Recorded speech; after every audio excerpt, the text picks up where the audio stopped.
Boom. Here we go. Here We're we in go. here. We're Matter in of here fact, on a Saturday morning. good morning, everybody. We're going to go ahead and just get the introduction part of the show out of the way first. Hopefully, everybody log in while that's happening. Let's do Well, you it.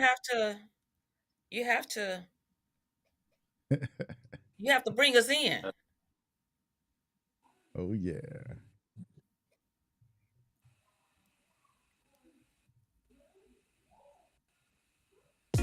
Hey, welcome to the Saturday morning industry shop talk with the Black Filmmakers Lounge. I'm your host, Michael Melvin. The Black Filmmakers Lounge is where interdependent filmmakers, whether novices or professionals, come together to gain insight, perspective through education, information, networking, and to discuss industry best practices that will advance the Black interdependent film community. I'm your host, Michael Melvin, my co-host, Tamara TK Henderson, and we have a special guest today, Kensly Fresh. Woohoo! Fresh. What's up? What's up? There we go. Welcome. What's up, Kensly? Welcome. Thank you for being able to join us this morning. Uh-oh. Is he frozen? Is he frozen? Is it just me? Everything just kind of froze up. So Yeah, what's going on? we can hear you. Yeah, we can hear you. You're just frozen image right now. It's cool. You think he should log back out and come back in? If he needs to, if you feel he needs to. And if you got a hard wire, sometimes it's hardwiring in your computer to the internet is usually a good thing too. Yeah, log out and log back in, Kensly. That might be the easiest, quickest fix. But we are hanging out. No, go somewhere. I'm busy. Go somewhere. I'm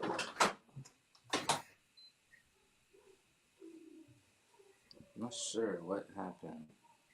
Yeah, just log out and log back in. Can you hear me?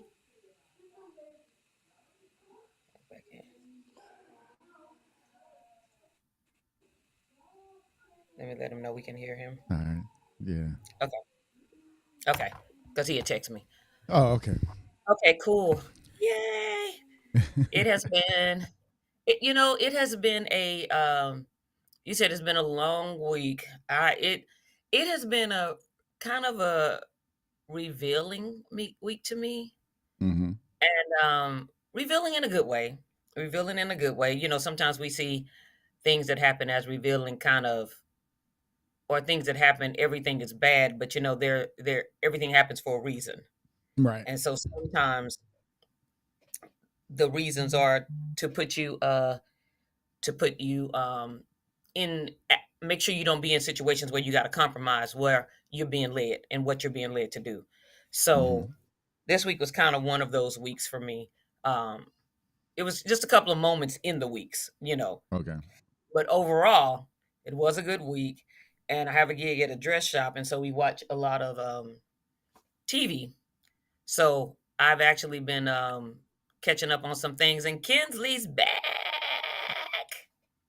Let's see. We don't hear him. Hold on. Kensly, you got to check your audio.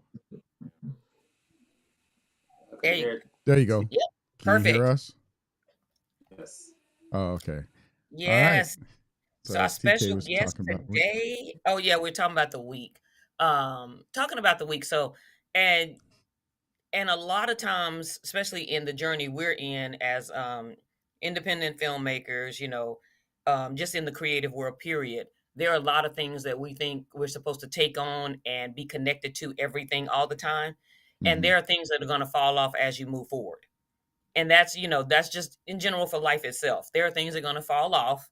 People are going to fall off. Things are going to fall off as we move forward and elevate. And I think a lot of times we forget that, and we have to get those reminders. And sometimes those reminders hurt a little bit, and sometimes they're like, okay, cool.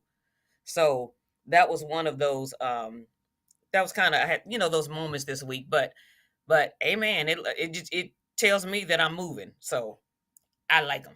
I like them, even though they pinch a little. I hear you. Oh, he just dropped out. Must have a signal situation there. which is surprising because he has a whole full studio. He has a whole full studio.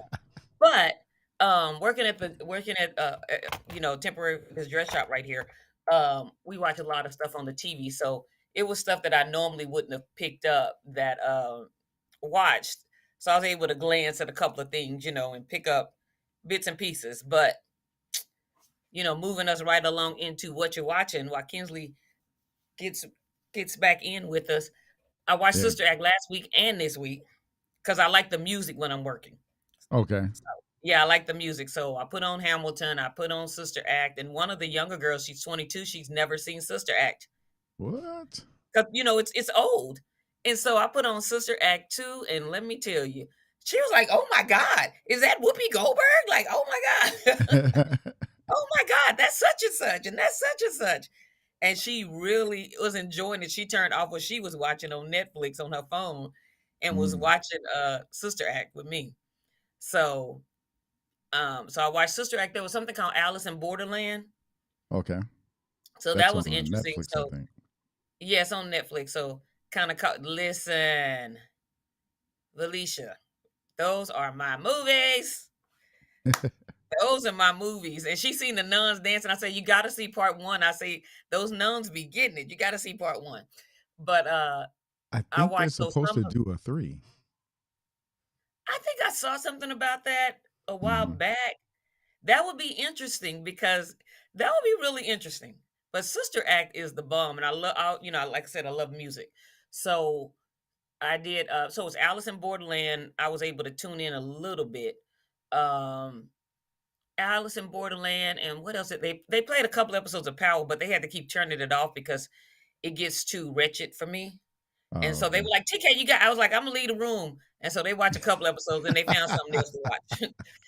I was like, "This is why I don't watch Power because I can't watch a lot of sex in movies like that. I just can't. It's hard for me.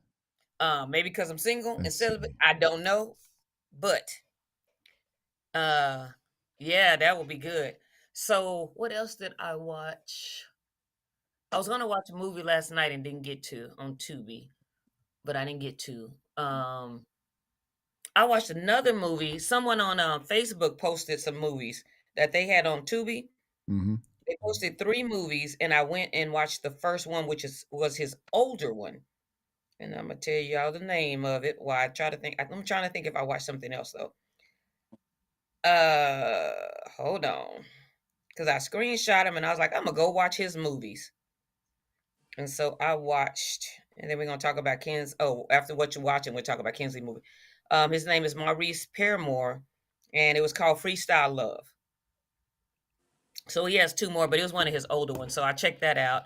And thank you, Thomas. Let us guys tell us what you watched this week or last week. We've been gone for 2 weeks, a week. Yeah, we've been gone for Black about a week Adam now. for the 5th time. TK's been gone for 2 weeks. We've been gone for a week.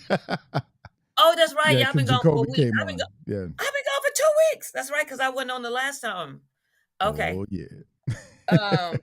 I forgot, but that's enough. So really just some older movies and then that one new one. But I'm gonna try to get some more in tonight and tomorrow. I'm gonna get some movies in, guys. Watch. Y'all gonna be shocked.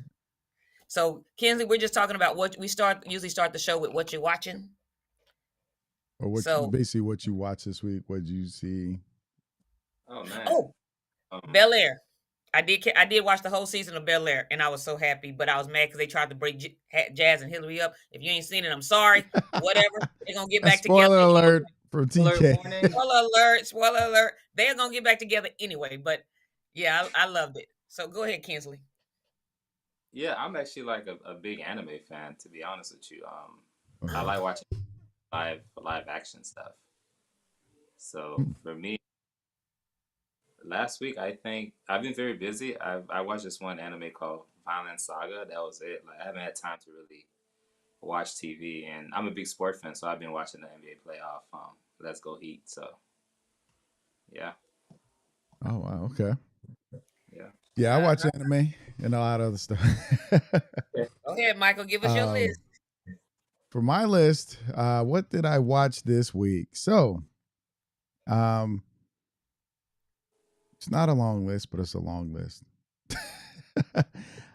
So started last week. I watched this movie called Tragedy Girls. It's an older movie. 2017 had stars um, Alexandria Shipp. If you know who Alexandria Shipp is, she's been in X-Men, the later X-Men movies. She played Storm. She picked up the part of Storm. She played Aaliyah in the Aaliyah movie biopic that was on Lifetime, I think was Lifetime. So, and she's been in quite other few movies. So, Tragedy Girls is a comedy horror movie. It's about two girls who are best friends who become serial killers. Yeah, after watching the local serial killer. Oh, And that's the one with the girl I like, Fishburne. Dominique Fishburne. is that she's in that? Dominique Fishburne is in a serial killer movie, TV show. No, that's the show. You're talking about the show on Amazon. Oh, That's the okay, other okay. thing. Yeah. That Dominique. Oh, we got two of them. Okay. Yeah, but this one's older. But so good. It was an interesting movie. It's on Freevee. If you know Freevee, it's Amazon's free channel. You can go to Amazon Prime and you can watch movies on Freevee. It has commercials just like Tubi. Excuse me. So that's how I ended up watching it. So there's a couple other projects. We watched. We watched The Man Called Otto. That is on Netflix. It's Tom Hanks. It's a really good movie. Really, really good movie. It reminded me somewhat of Gran Turismo in a sense. Oh, okay. So if you know the premises of the story, Gran Turismo, A Man Called Otto kind of follows the same thing in a little bit, in its own way. With Clint Eastwood. So, like I said, there's no new stories. They all have a same theme. Older gentlemen befriends people in the neighborhood, and all this stuff comes up, things like that. Then I watch Ant-Man and the Wasp: Quantumania because it's on Disney Plus. So yes, I checked that out on Wednesday when it was released. It was decent. I liked what's the name? Who am I thinking of right now? The actor with all the problems right now. My head's just Like which one? Yeah. Jonathan Majors. Jonathan Majors. Yeah, I like Jonathan Majors. He's a good actor. I'm starting to watch him in his other things. He starts the thing I kind of watch out for is when actors start to sound the same. Because I think that every character, and this is just me, every character should have their own voice. Like, you should change your voice. You know who does that? I know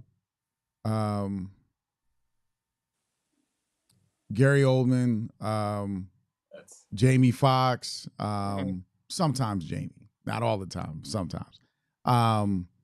Certain actors, they change their whole persona and their voice to match what the character would be, not who they are. Right? And that's good acting to me. It's not anytime an actor starts to sound like themselves. I've heard them in public talking. I've heard them and they start to sound like them. I don't feel like they're acting because your character shouldn't sound like you. Right? It's like when Samuel Jackson went the extra mile on The Kingsman and he added a lazy tongue to his character when he was talking. You know, those things mean something.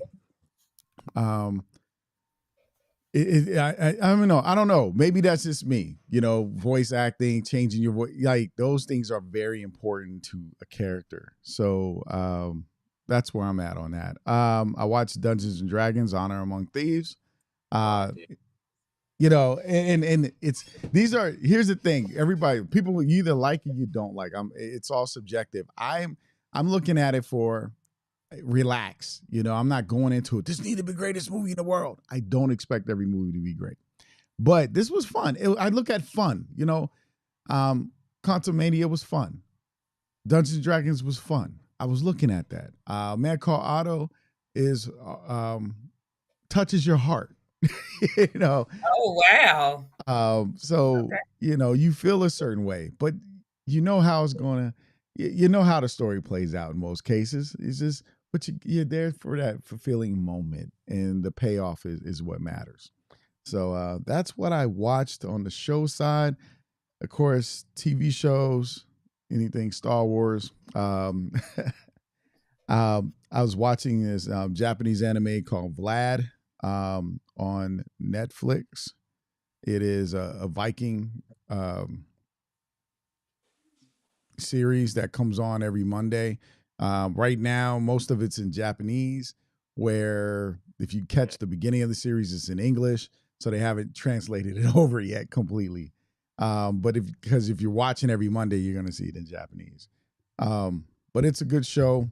It's on season 2, so I'm on season 2. So yeah, that is what I've been watching, what I've been doing, and a long week for that. I'm surprised I got to watch because my students at school put on a play called Annie Jr., which they have their last stage a musical. I'm sorry, they put on a musical called Annie Jr. And so I was there on opening night, and today is the last day. They do it at noon. So I love high school plays. Well, this is middle school. I mean, middle school. That's right. Yeah. I This is love middle school. I love plays. And I like the name Annie Jr. since, Kensly, we got that thing, Annie. But yeah, look, I like that name. But okay, Darrell, are you saying White Man Can't Jump wasn't good? Please don't tell me that, because the trailer looked really good and I want to see it. I was impressed by the trailer. It looks like I thought it was interesting. I thought it was a different take. Well, oh, you did see it, Michael? Not yet. I'm actually was going to watch that today. Yeah, because look at Darrell's comment. He said, Darrell, you why? might be scared. I got to see Air, Big George Foreman, and it's like 4 movies in the theater I actually want to see right now. Yeah, Darrell, you got to tell us if it God dog it, Darrell. Why Well, you do? that's subjective though. Even if Darrell I tells know, but you is his still, opinion. but still.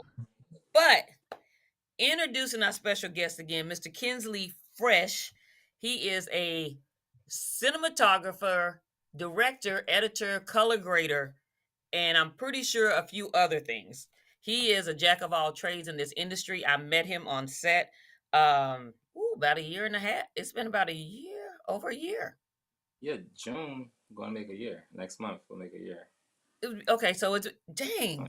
We I shot it thought in it was June. okay. So June, yeah. So he was actually the DP. He was actually the DP um on the set, and got to meet him and work with him, and actually looking forward to working with him in the future. And so wanted to bring him on. I invited him on because I would like him to speak on a couple of things, but he is a graduate of FSU, but during FSU, he actually got his Bachelor of Science in IT, and then he dabbled into the newspaper and So freelance when we photography. say FSU, we're saying Florida State University. I'm sorry, Okay, Florida State because University. you got to be distinctive because there's another FSU called Full Sail University. So you have to be very Oh, distinctive that's right. I in the forgot. differences. Okay, Yeah. Florida State.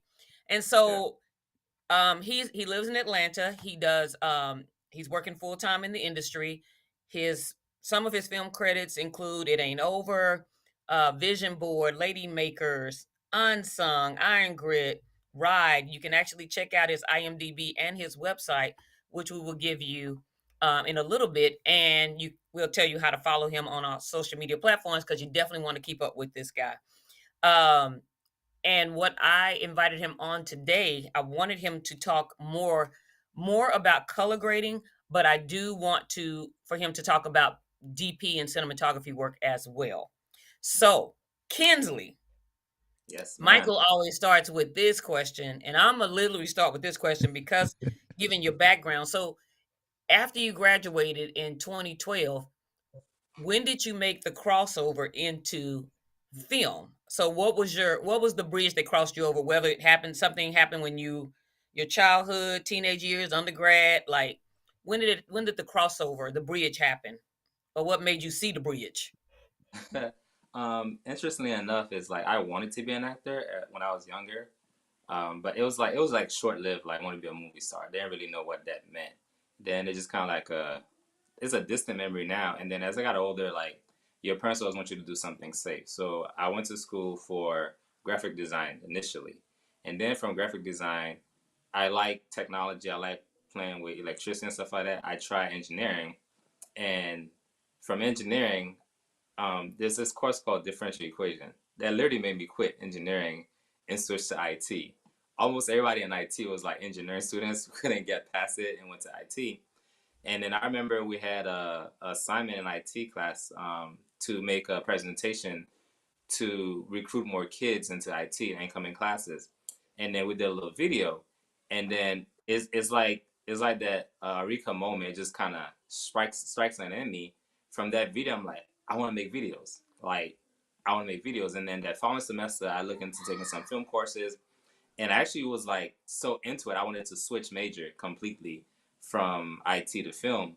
It was like my junior year. It was like, well, if you want to be in school for another 2 years, I'm sure. And I'm like, can I do a minor? There's like, you can't do a minor. You don't have a minor in film, but I could take some classes. So I took a few core classes while still majoring in IT, and then from there, just kind of like went on with it. I was looking at the school newspaper. I got a freelance contract with them. Did some freelance work for the local newspaper, and then after graduating, I went straight full on out, like with no plans. Like I'm just gonna do film, nothing else. I had a great job. I was working for the Department of Education in Florida and Tallahassee. I quit that to pursue film and just been going at it ever since. So that's kind of like story. Cool. You just jump right in. You were like, no, you know what? I'm gonna take this step. Yeah. Yeah, I'm one of those people, man. Like I don't worry about the consequences in a good way. Like if I want Mhm. to do something, like, well, what if you feel like I get excited to go on that journey to try something different, try something new. That's always been the thing about me. Even moving to Atlanta from Miami, I just woke up one day and said, like, the entertainment industry is moving there. Because I remember back in Miami, we had the show called Baller with The Rock. That was the last show that's kind of like Miami because of all the government cuts and all that stuff. And Atlanta was like, I heard it was booming. I'm like, okay, here we go, Atlanta. So that's kind of like my personality. I just go for it. Oh man, that's the way to go. I Yeah, mean, you got to take that leap of faith. yeah, That's the big thing about our industry. yeah. It's a big thing about our industry. I heard a sermon one time, and he said, "Adulting has choked the life out of your dreams." Like he Mm. was saying, because once, and it's like I shoulda, coulda, woulda, I shoulda, coulda, woulda, in the 30s and 40s and 50s, and it's like if I would have done this while I was younger, and you one of those examples of do it, Yeah. Yeah, do especially it, when you're younger, do it. Yeah, but yeah, yeah, do it. even when you're older, do it. Like it's kind of like don't get locked into anything because um the life you want is the life you live. Yeah. So if you want it, you got to live it. If but everybody's different. I think we get wrapped up into we get trapped somehow sometimes too because we try to become adults early or we try to live a lifestyle and we're not. And it's are we want to live a lifestyle or we want to experience the life we want? That's what we got to ask. Yeah. Hmm. Uh, Jamal said, or Blue Muse, or AKA DJ Sci-Fi said, just do it.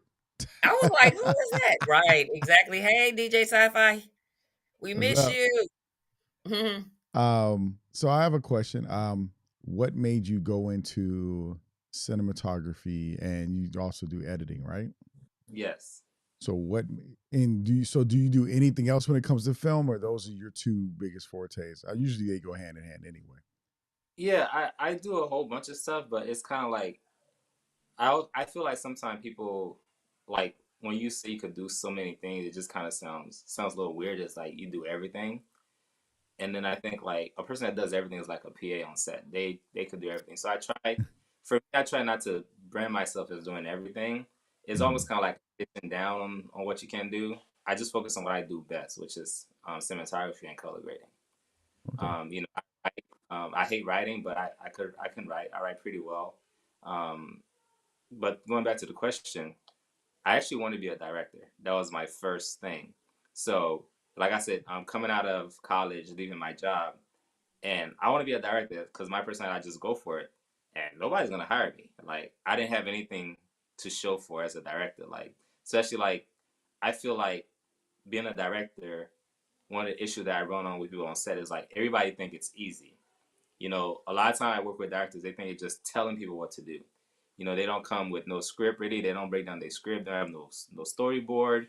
They have nothing. They just come on set and say, "Okay, you do this, do that," and basically the DP kind of carry them most of the time.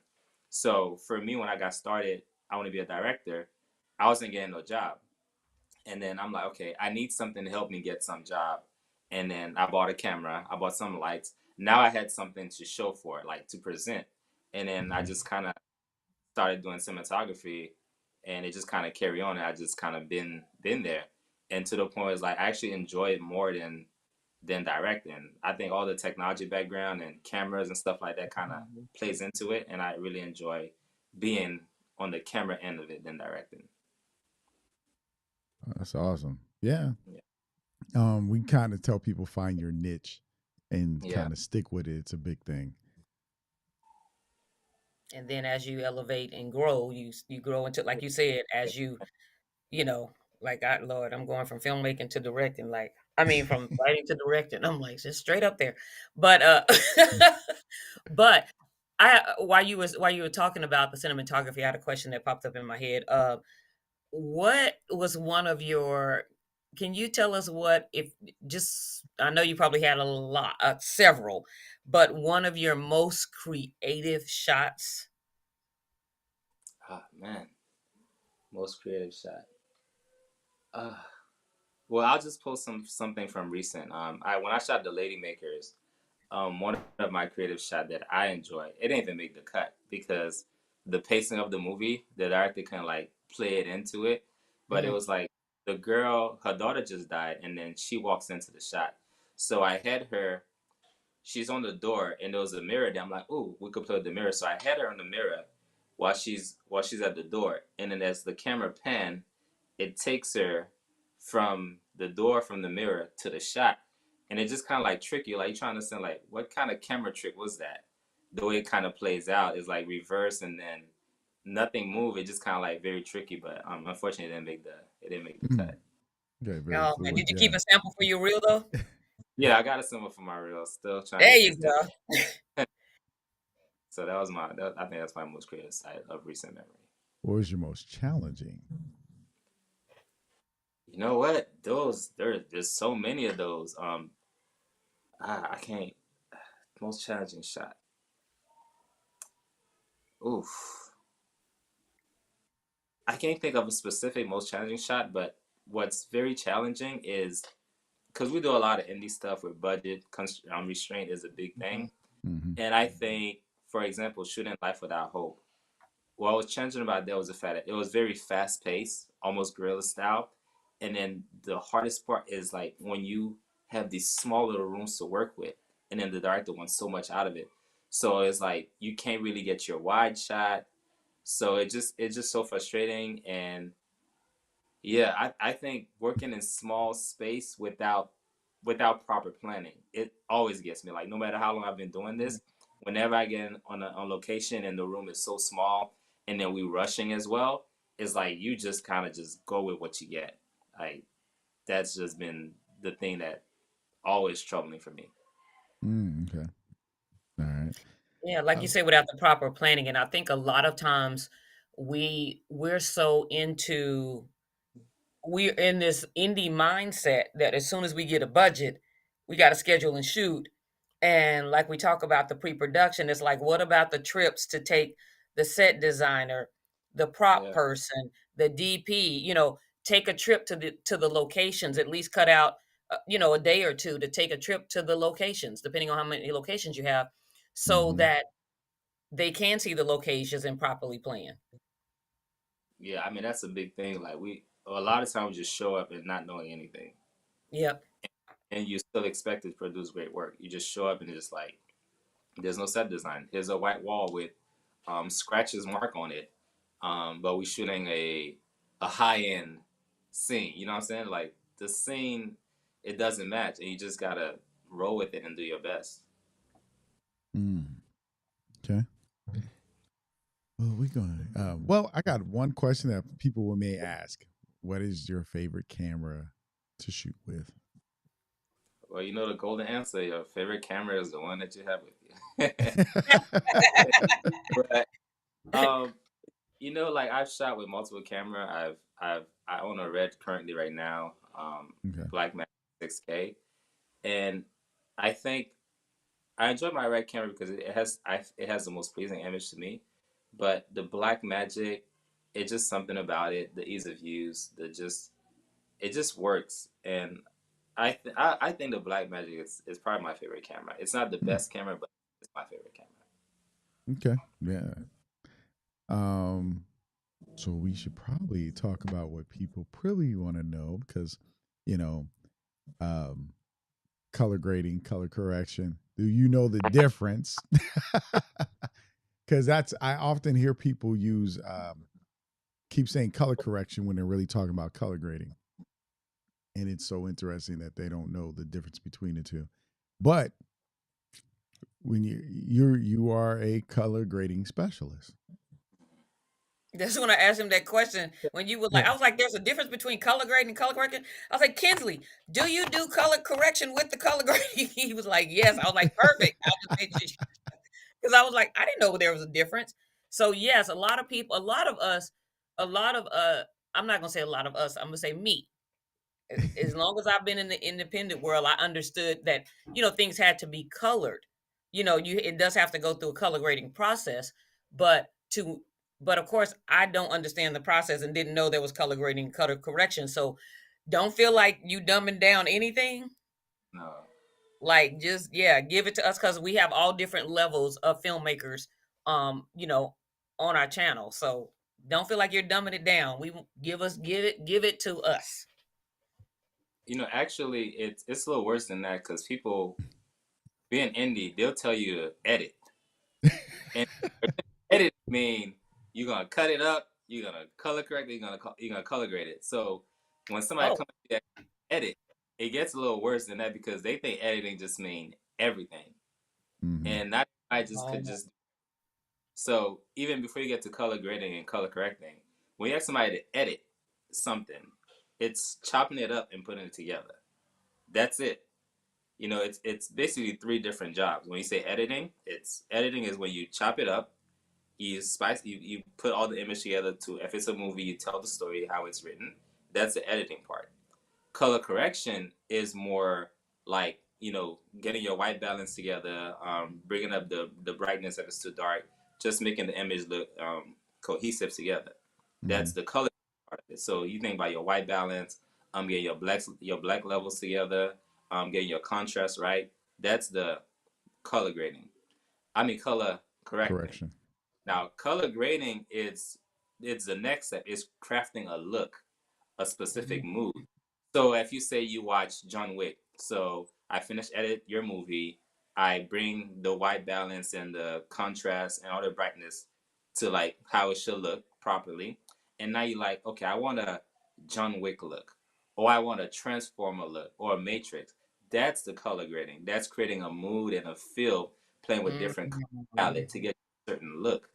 You know, so it's two different things, and that's like a lot of time that confuse people. They think like color correcting is just like, okay, make it like John Wick, color correct it like John Wick. No, that's color grading. Just remember, color grading is creating a mood and a feel for that story. Color correcting is just getting the image to look properly lit, white balance properly. That's more color correcting. There you go. Mm. That Yeah, was a whole lesson right there, guys. and color grading is like a lot of time you meet people, it's like they want you to color, they want you to edit, and then you edit. It's like, well, you didn't color correct it. It's two separate jobs. It really is. The same way you when you editing, you gotta chop up the clips and line it up. Color grading is dialing in each clip separately and making it match throughout to create that mood and that look. So it's two separate jobs. So a lot of time people only pay you to edit, and then you turn it in. It's like, why it doesn't look like John Wick? Why I don't like Transformers? Like, I thought you just hired me to. You have to be You- specific, and then one day editing fee to cover everything. It's two, three different jobs in one. Yeah. Yeah. Why you Especially on smell the like indie color side, purple and people not try to do Transformers? it.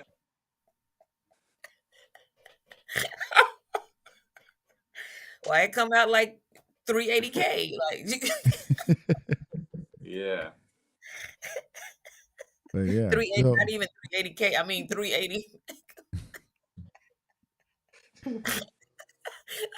All I can think about is looking like Color Purple, and you thought it was gonna look like Transformers. Yeah. That didn't but happen because let me explain to you why. and that is true in the independent industry. People do tend to think that um, jobs run in together Yeah. because they're usually trying to cut budget or they don't understand. Most times they don't even understand budget. They don't. And They they don't don't even have that conversation because there's the fourth part of editing that you didn't mention because that's probably not what you do, and that was Yeah. sound. Yeah. And there's two parts to sound. Well, three.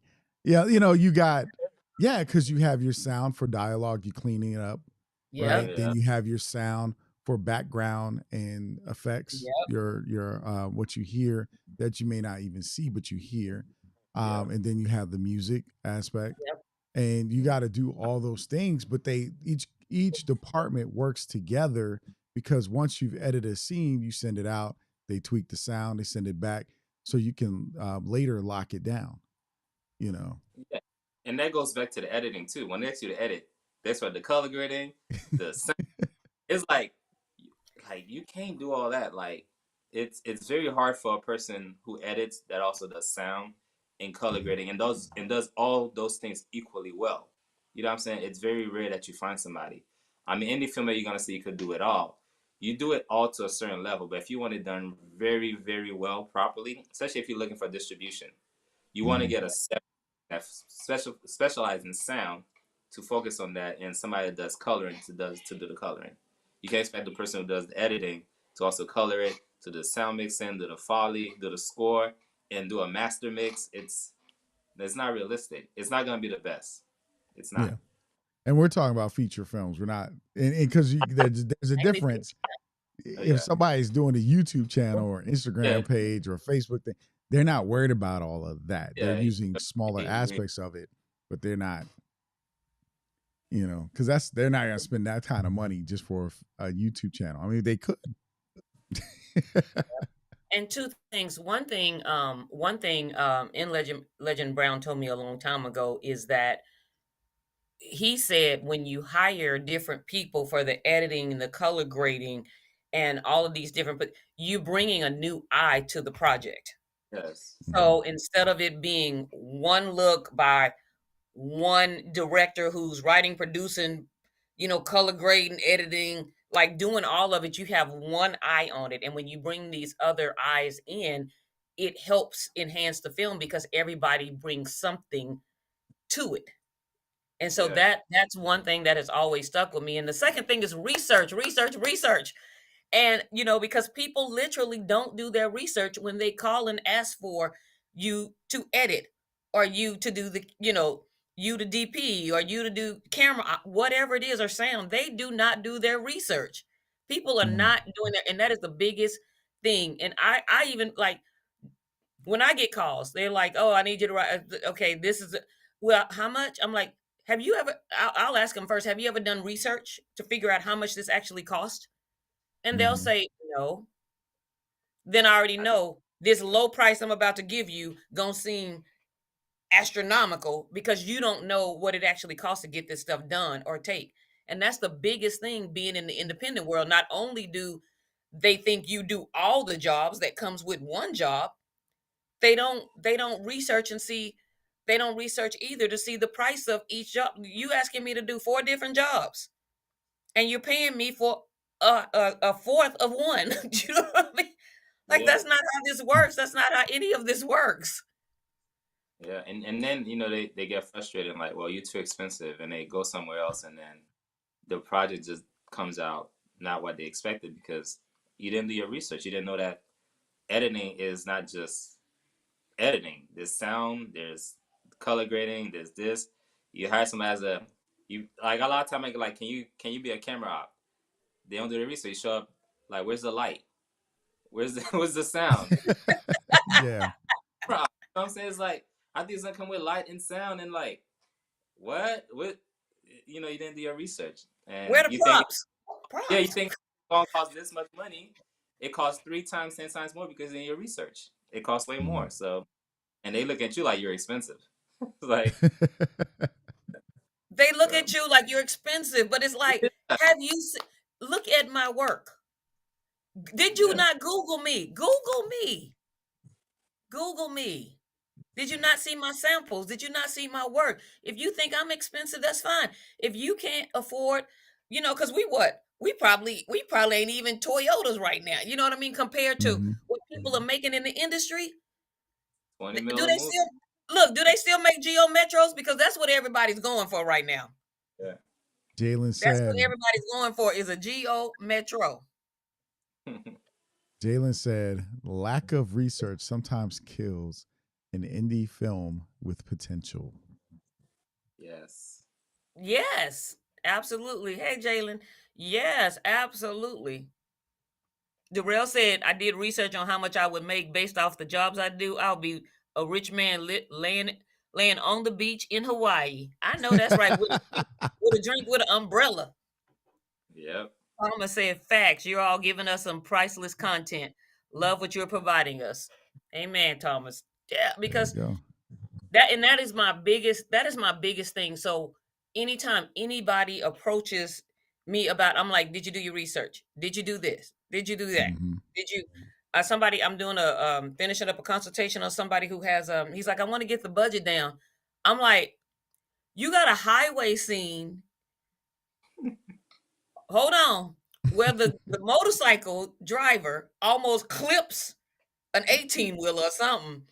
And I'm like, first of all, that's your whole budget right there. That one scene that don't even move the movie. Is it Because I was necessary? like, do you It's realize not you have to there most you of have to the time. shut down the highway in California? You have to your insurance for the people riding the motorcycle and driving recklessly. I'm like, so that's your whole budget right there. That's probably almost your budget right there. And it doesn't But even move the scene. the actor gonna do it. Like, wait, you don't have no stunt double, no stunt coordinators. Oh no! Oh, Yeah, look, hold on. The actor gonna do it, and we don't have to have permits or insurance. We just gonna let him ride, and we gonna film. that ain't gonna happen. But so that's the thing too, because when let's with filmmaking, as independent but interdependent filmmakers, because we are connected and working. Why is it that our community doesn't like researching or really building the valuable networks to work together? I mean, why do you guys think that happens? I think one of the reasons is because, and I heard this interview with this rapper, and they say, "What got you to rapping?" He said, "I heard somebody else rapping, and I said, oh, I can do that, and I can do it better," and that's why he started rapping. But that works in rap because it's not something you need other people to do technically, Well, except what for I'm when it comes to saying music. is, a lot of people will at they will look at a movie and said, I can do that better. And so they jump headfirst in, usually into the shallow end, Mm-hmm. and they just make all these assumptions about like you said, what need to be done. Like, I hired you to bring the camera, where are the lights, and all this stuff, and know nothing. And so Mhm. you think you can do it all by yourself, and you don't reach out for the help. It's like, oh, I don't need anybody. I can do it by myself because I seen it done on TV. I watched a YouTube video and I got this. And they don't do the research. And then, to me, you just think you can do it by yourself. They think, like Kenzie said earlier, oh, that's easy. Anybody can do that.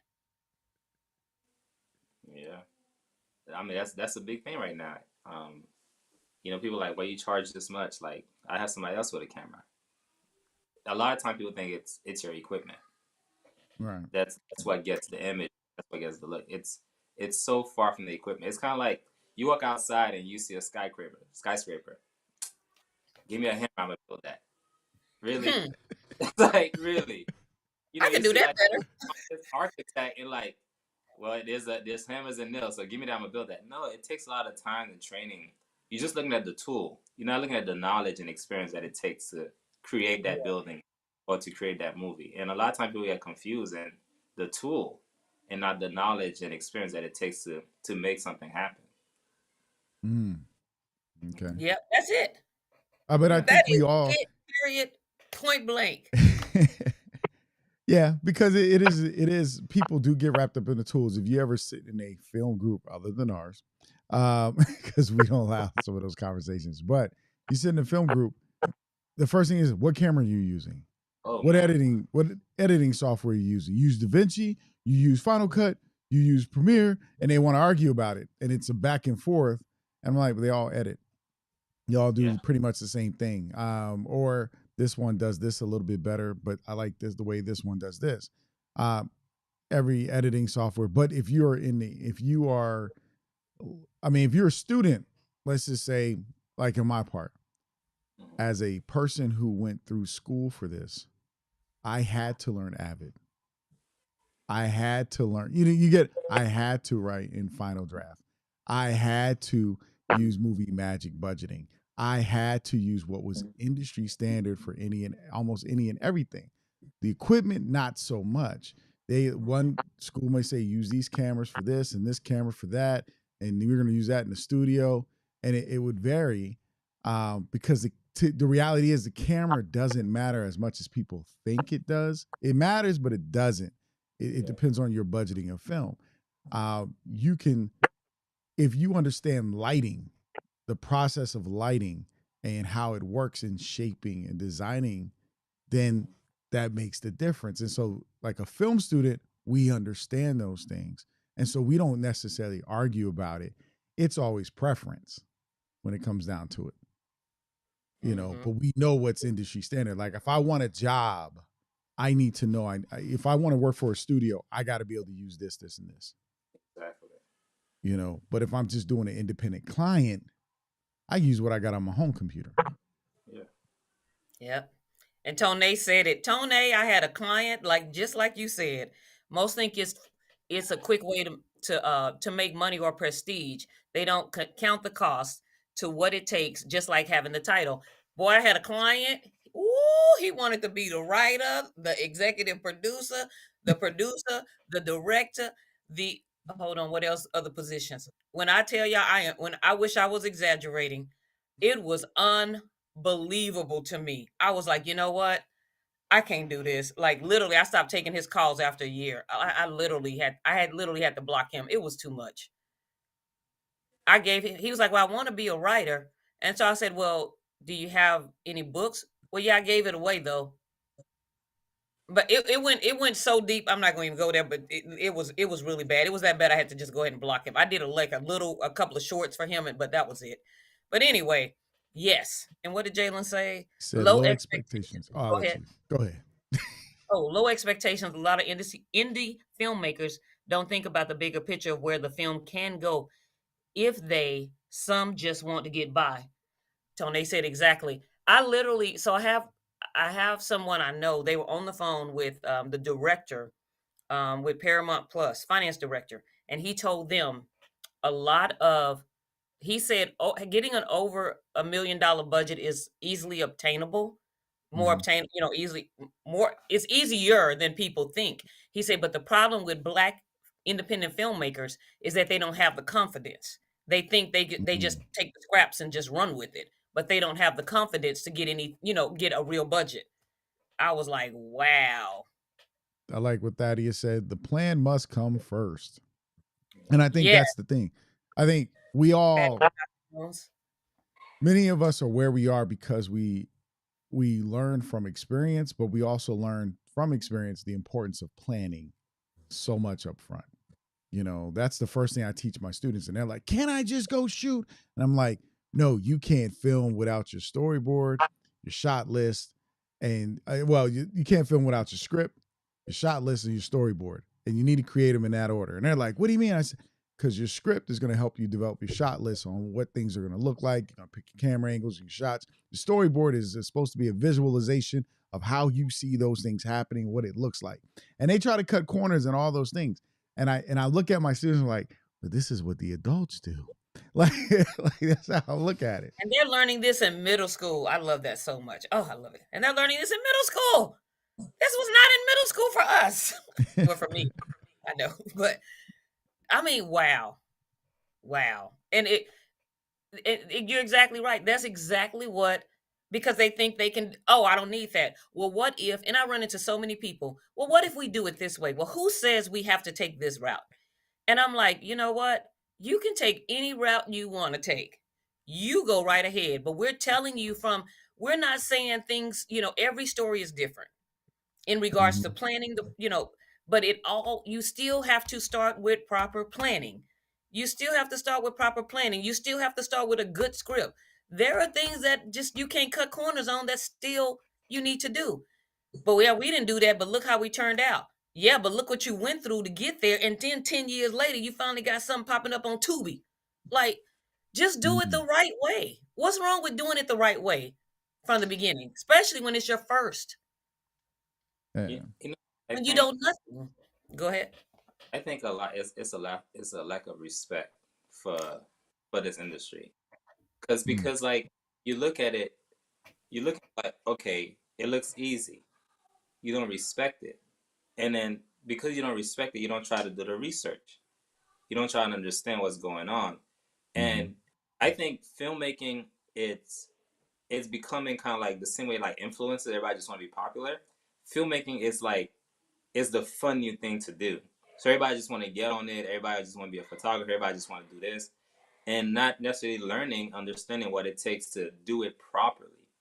You know what I'm saying? You could do it, but to do it properly is a difference. And for me, it's kind of like if you look at your favorite celebrity or your favorite athlete, and you're like, okay, how much time does Stephen Curry spend in the gym shooting threes, or Kobe Bryant or Michael Jordan? So for me, when I'm looking at something, I'm like, okay, if this is the pinnacle where I'm trying to get to, what does Steven Spielberg does? What does Martin Scorsese do? You know what I'm saying? And do they show that with no storyboard, no nothing? And those are the top of the top. So when you start thinking about it that way, for me to be in the bottom, to think that I could just show up with nothing and just kind of like freestyle, it doesn't make no sense. Like you have to like respect it, and if you respect it, you're gonna try to do it the right way. Understand that it takes more than just. It's not just fun. So. Absolutely. No, you're right. You're absolutely right. It's like I think people look at industries that tend to make the money and be like, I can do that because they're looking for the money. They're not totally looking at, and it's okay to look at. I always tell people the money needs to be the last thing you focus on because you got to get there first, right? That's a result of. It's not the actual thing. The money is a result of making a good film. There's plenty of films that have made money that have not won an Oscar. You know, it's not about winning the award. It's about filling seats. It's about making your audience happy and wanting to escape and feel like they've escaped. You know, if you're sitting and watching a movie and all you can do, and again, it's all subjective, but if all you can do is go, wait, I could do better than that. I can do more. Who's that? That means that's a feeling of somebody didn't put their best foot forward in that film. That's why you feel that way. You're putting in your 90 minutes to 2 hours and you're feeling like honestly, that response is you feeling robbed. Not that you can go make a movie. You're just feeling like my kid. It's like you ever seen art and somebody say, look, like a kid did that. They're selling that for $1 million. You know, and because to them it feels like they're being robbed, but to somebody who's really into it, they get the flavor of it, they get the understanding, they see it, the stroke, they see all that, and it's a difference to the average person. It's like, wait a second, that's worth something, you know. I'm like, go collect coins, man. Just look for coins people messed up on. They're worth more money than the actual coin. You know, like, come on. But what's that? What's the movie with Kevin Hart? That remember the other movie that was in the other language I watched, the foreign movie that was the same one with the wheelchair, the paraplegic. Remember? Oh yeah. And he was like, "They selling that for how much?" And he went and made that painting. He said, "I can do that."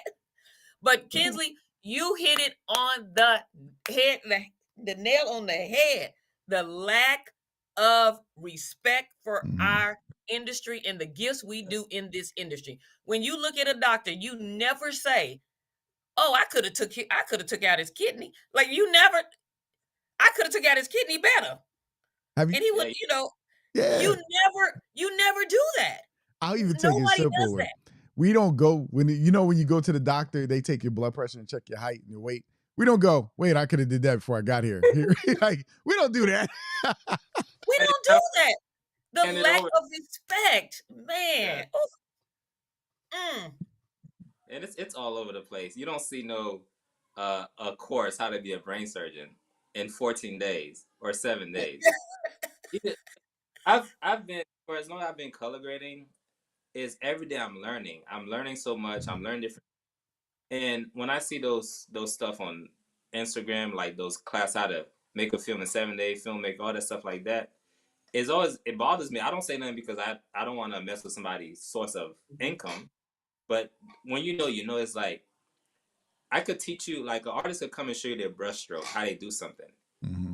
And you just copying their movement. You don't understand, like, your eyes have to be trained to understand color, to see certain things.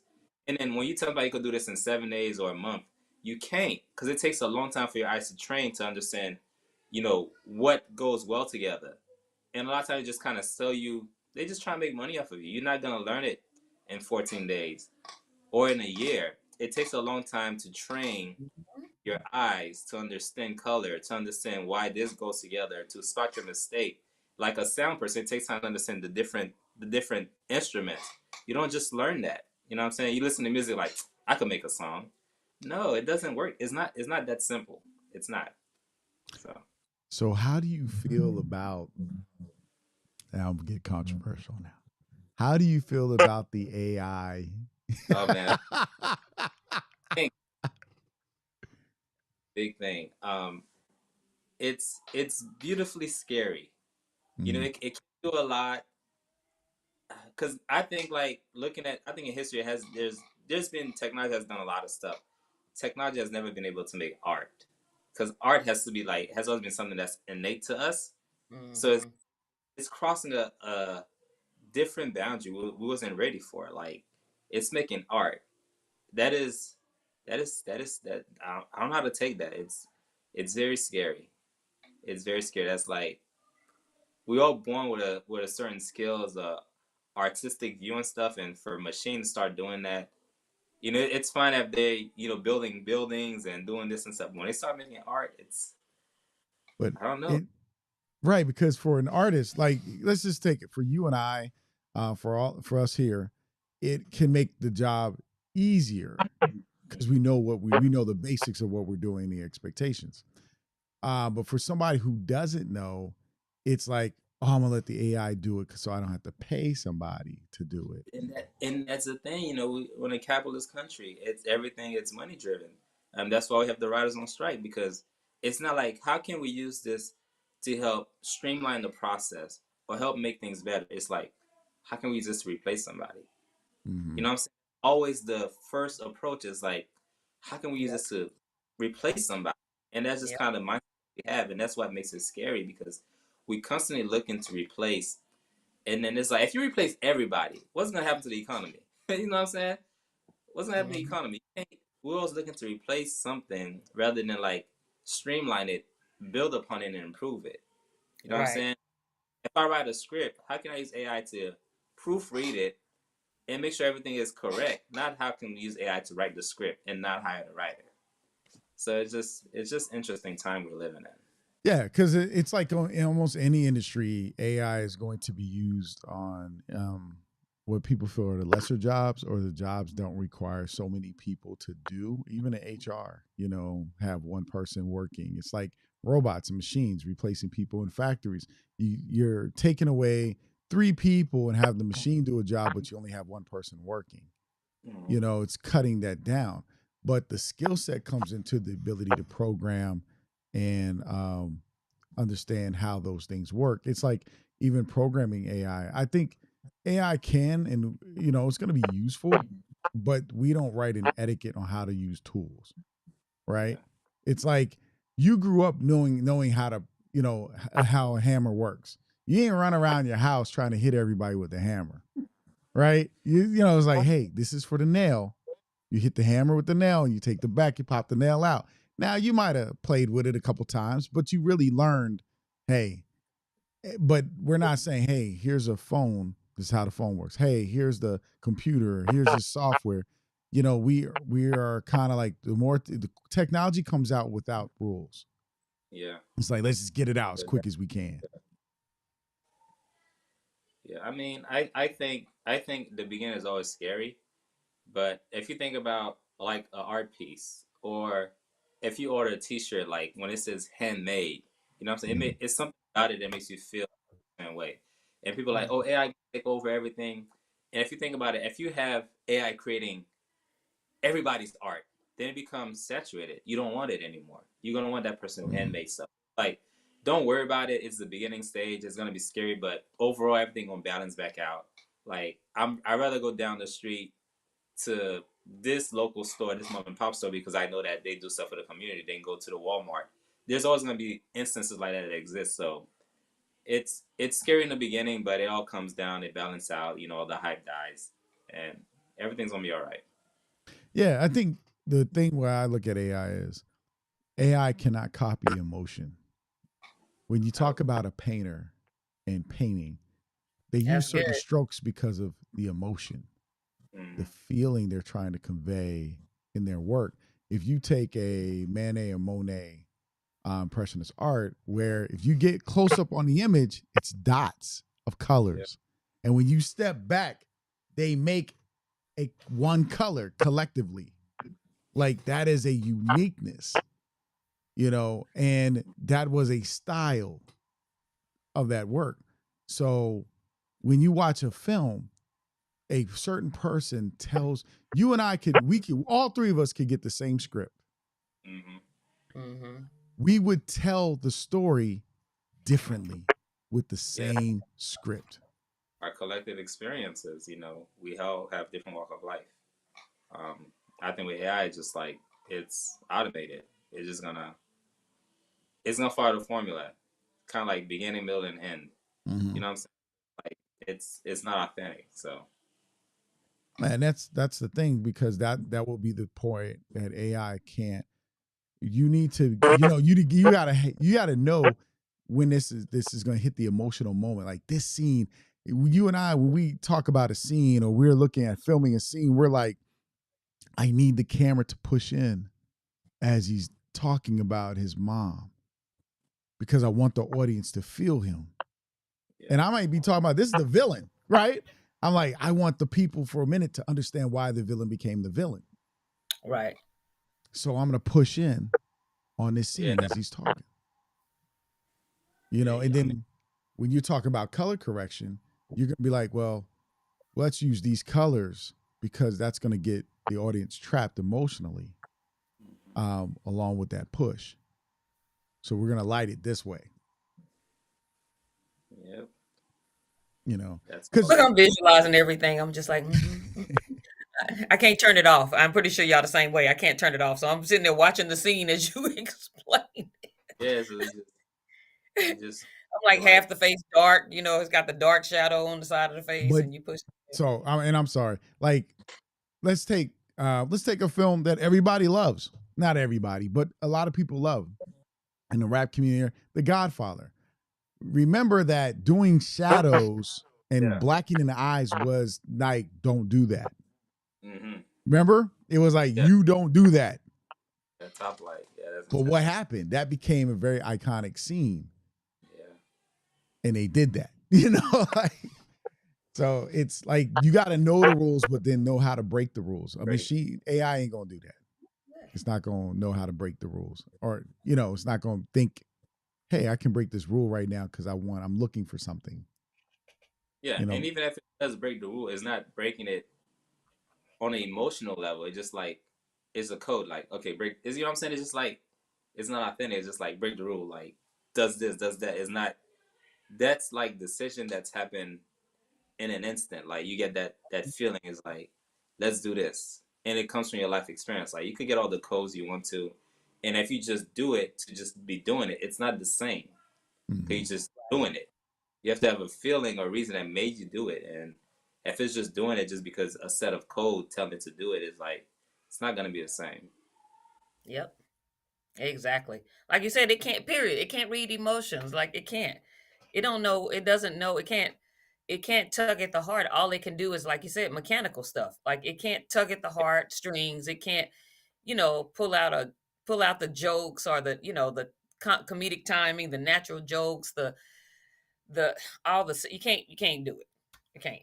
Like you can't make it like we actually can smell the food in the theater. We watching the scene and it just draws us in. You can't. Yeah. I'll give you one. So because I was just thinking when you said that, the jokes, right? We were watching Power last night because that's one of our things. So I didn't mention Power. Yeah, I've been watching Power Book 2. And it is saying Braden's like, Kane just came up and Suge Knight me. like you only certain people gonna understand what that means. Like,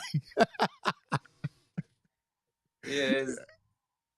AI ain't gonna make that joke. Nah. They're not gonna put the cultural stuff in, and throw all that stuff in. It's like, but but like you said, they're so quick to see what they can replace versus Yeah. fix. And that's where the mechanical stuff comes in, because they're executives. I'm not saying none of them were ever in the industry, but for the most part, they're looking at the business aspect of it, the structure of it. They're not looking at the art and the craft of it. They're looking at you know what I mean? Like da da da da da da da. Well, AI can write a script for us. Really? And it'll be one of those romantic comedies with that y'all say romantic comedies and cut a good trailer and we laugh half a laugh twice. And they got a few of them. It'll be, that's exactly what we'll get. A lot of Yeah. dry, blank movies. Yeah, like it's like when writers who does have our background and just make a film and try to be diverse and just put a black person, you're like, this is not. You have a black face. This is not a black person. And that's kind of fun. Like with AI, just kind of like, well, this is supposed to be there, and it's like that's not it, man. That's Then not the it. black lady from next door walks out the house with a peach cobbler, knocks on door. Yeah, it's just not it. That's I can exactly see what that happening. I can see that happening. that's that movie with Vivica. I told you, Mike. That's that movie with Vivica. If you AI have created. now, my AI did that. audience members, people watching, hanging out with us, if you have any questions for Kensly, definitely about color correction, cinematography, start popping them in so we can ask them for you, because he love to take questions, right? Yeah. But so again, let's talk about because we know color correction and color grading, color correction, all that. So let's talk about color grading because I'm kind of like, it's a hard thing because it's almost like it would have been nice if we had gave you some footage and you could have talked about it while people watched, because that would have been kind of like the better way to go with this, because it's something you got to see. It's not something you can just talk about. Yes.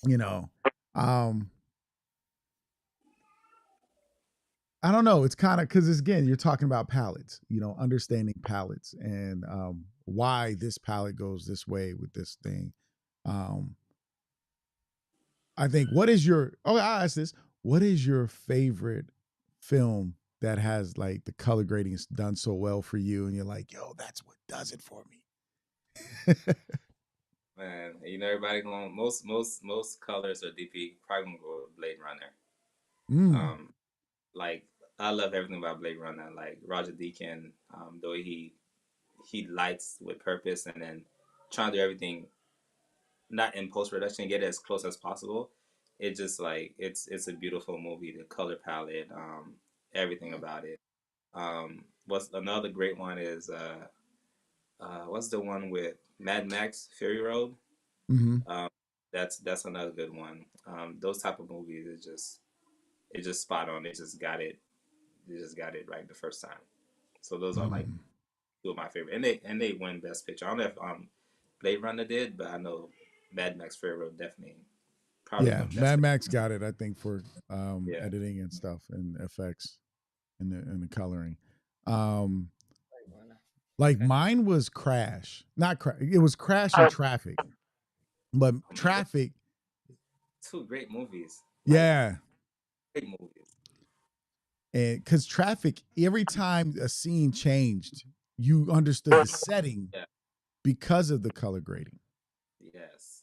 You know, they were using that that blown out for Mexico that really, you know, yeah, like it had that. It felt hot. Like, you go to Mexico, it doesn't look like that. It's right.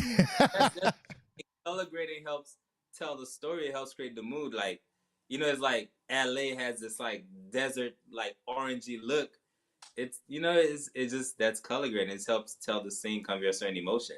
You go to LA, like it's not like that. It feels like, it looks like it's like the color isn't different. The sky's in a different color, but it create that perception in your head. It gives you this mood and just kind of helps you get into the movie, that escape reality for a moment. So yeah, and that's what I liked about it. I was like, when I did my first feature, I actually used Traffic to help color grade my film for those for certain scenes. It was just something that I was like, and that's what I kind of used to tell people: find your favorite movies or movies that stand out to you when you're working on a project, and see if you use those things to learn.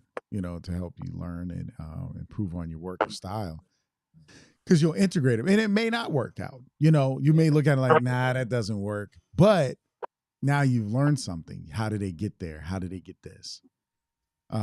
We got a question from Darrell. He said, "What books should I read to understand color grading and color correction?" Painting with shadows. What's this called? I have a few down in my office. I could bring them up and show him. Painting with shadows. We have the four C's cinematography are a good place to start. Those two books will definitely get you like foundation to get you going. Okay, there you go. You said 4 seasons of photography and painting with shadows. Yes. There you go. There you go. Darrell has a web series. He's been rocking with us for a while. He has a web series called "Dear Life, You Suck." So Tony says, talk about the saturation and the right tone for black skin. It's so hard to get our skin to look natural for me. Kensly, baby. Kids came in. Kids like, hey. His son's like, well, I need to talk. You trying to get that camera time, Kensly? Yeah.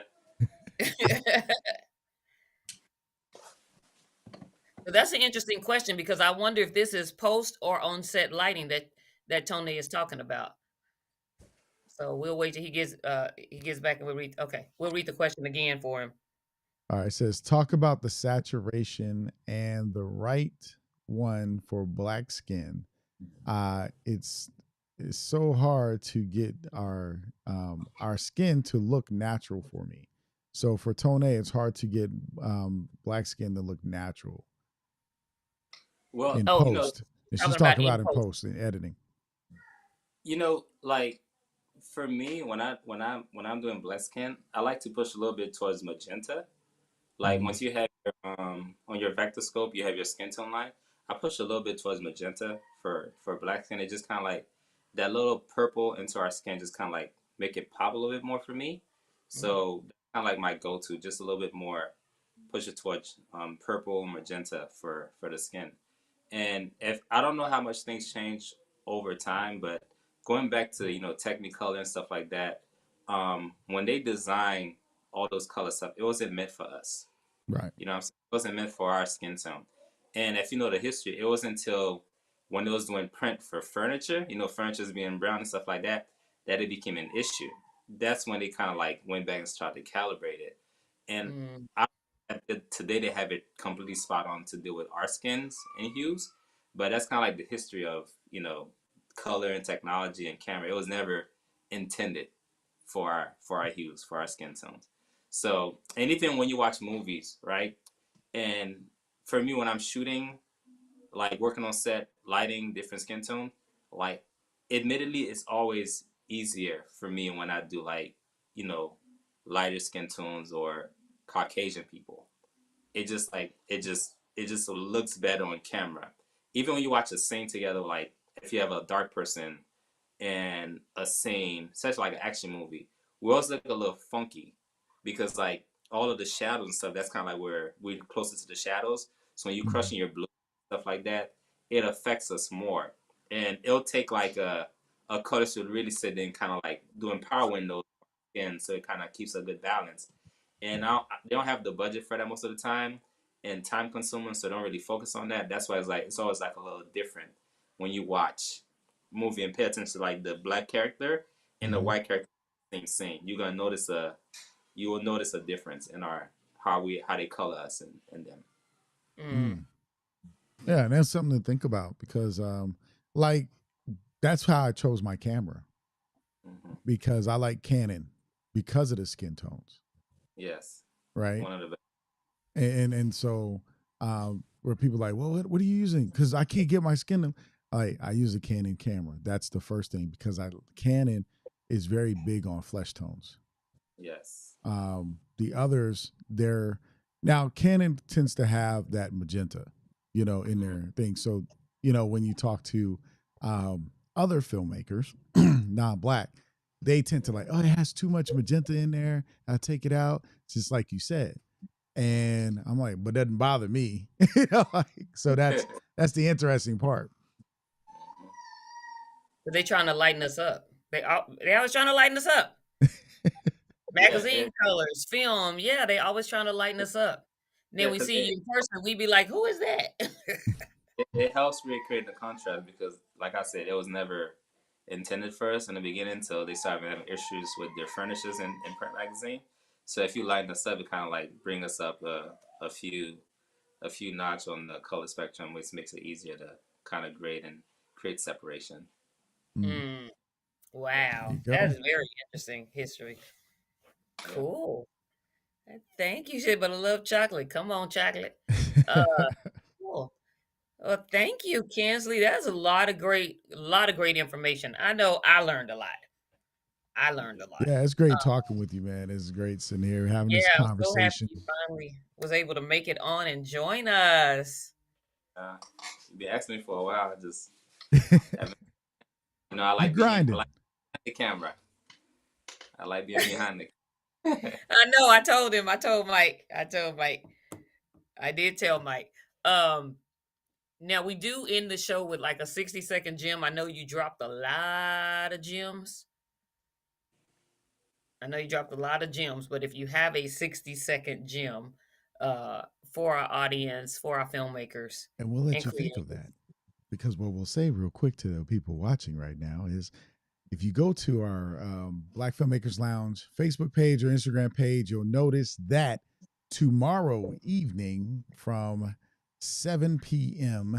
Eastern Standard Time, 7:30 p.m. Eastern Standard Time and 6:30 p.m. Central Time, we will be having our Filmmakers Roundtable session where you get to come as filmmakers, talk, connect, network, build, develop a relationship. You, not us.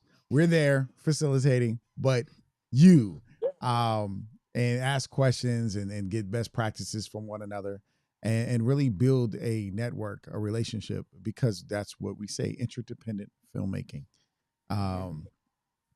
So there you are. If you want to join in, DM myself or TK. Probably TK should add you to the email list and send you the link to that. Remember that we monitor those links and who we send them to. So don't come with no craziness. We will be all good. I have to say that. Because again, it's to help. No spamming. It's to help build business, help build what you're doing. We all have different perspectives, so it's always about respect for each other, because there's no one way fits all. Like, this is filmmaking. We all have our different perspectives, or we share like perspectives because we have a different understanding from certain things. But not one. It's not a hat. It's not a fitted hat. It is a fitted hat. You fit it to your size of your head, but what I'm saying is one size don't fit all. It's not, Right. how you do it, but if you learn the basics, it really helps you guide through. So join us if you choose to. Again, 7:30 p.m. It's only until 9 o'clock, so it's about an hour and a half. 7:30 p.m. Eastern Time, 6:30 Central Standard Time.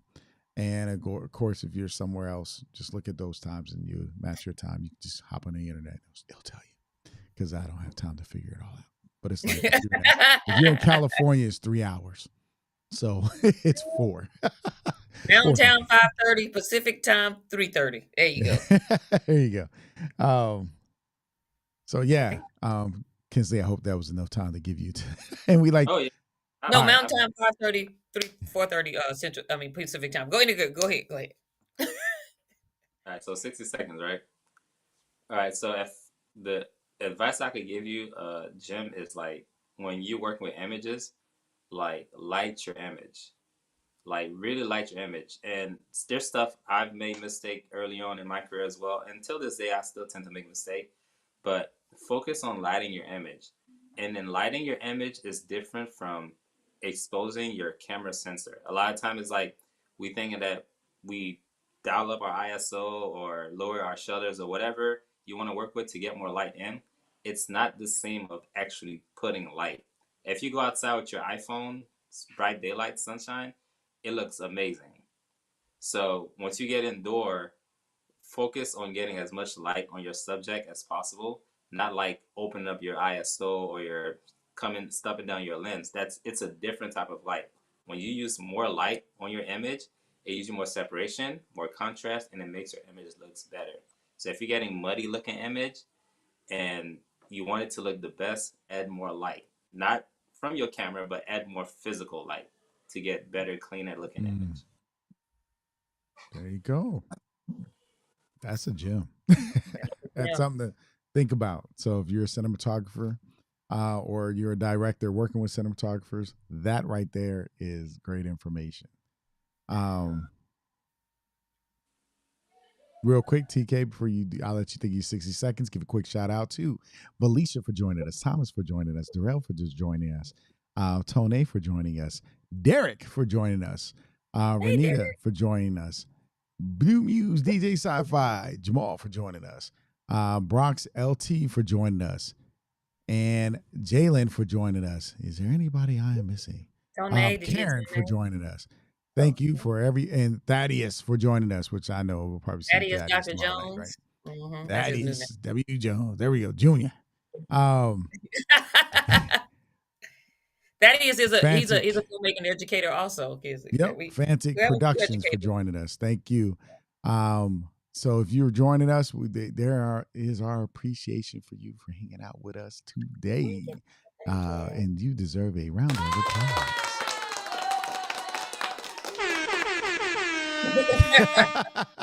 My favorite sound effect. My 60-second gem is, we talk about people outside that are not familiar with the entertainment industry, not doing their research and, calling people to do this stuff, but it is what it is. We do the same thing inside the industry. So don't think that you get a pass because you in the industry of doing your research and figuring out this stuff. And we think, we just talking about people that are novice. No, we do the same thing in the industry. So don't continue to do your research and don't just think, we know it all. Just, we are always students. We'll continue to learn. We'll learn until the day we die. So just continue to learn, continue to do your research, and make sure you know what you're talking about. And if you do get on the phone with a question, I've called Kensly before. Hey, Kensly, I am not familiar with this. When you do this, how does this work? And what do we do? And how does this work? So get on the phone with people and don't just, assume you're going to take a shortcut and call and offer, and don't know what you're talking about. Be upfront with them. Be upfront with them. Be real with them, and just, continue to soak in knowledge and do your research and ask. That is a gem. I think that was 41 seconds. I just want to, I'll piggyback off of her, Jim, for a second, because I just want to say it is very important to do your research with respect. By doing your research, you know the conversation you can have when you do have questions, but also when you do call, it's Kensly, TK, Michael, Derek, or anybody, their time is precious. And so offer them some coffee, send them a Starbucks card, or pay for their gas. I mean, something that will show appreciation for their time, because time is money. Actually, time is more precious than money. And I've taught people this on several occasions. I said, what in the real world, what people tend to do is ask for more time to work. When they get paid by the hour, they ask to put in more time. People who get paid by a salary ask for more pay. They don't want to work any more hours. They want more pay for the hours they are working. And so it's always about mentality. But I always say the time is one of the most precious things you have. So respect and, work with them. Their time is precious. Now, I'm gonna share what Jalen said, because that would be our no doubt. Right there. Research, plan, prepare, film. I said that in my short film. But yeah, research, plan, prepare, film. Once you do all that, it is never perfect. I haven't seen a perfect film yet. But you put that in order, it'll flow for you very well. So we like to thank each and every one of you for joining us here at the Black Filmmakers Lounge, Saturday morning indie industry shop talk. I'm your host, Michael Melvin, my co-host, Tamara TK Henderson, and our special guest, Kensly Fresh, hanging out with us. So we doing what it is we doing, and we like to thank Kensly for coming on. We like to thank each and every one of you for watching, and we, share this. The best way, like, subscribe, share. That's simple. That's all we ask. We're not even put no cash app, nothing. Like, subscribe, share. That's all you got to do to help other filmmakers. So we love y'all. And if you join the Black Filmmakers Lounge community, please make sure you answer all the questions. Don't miss anything. They won't let you in. I know they won't.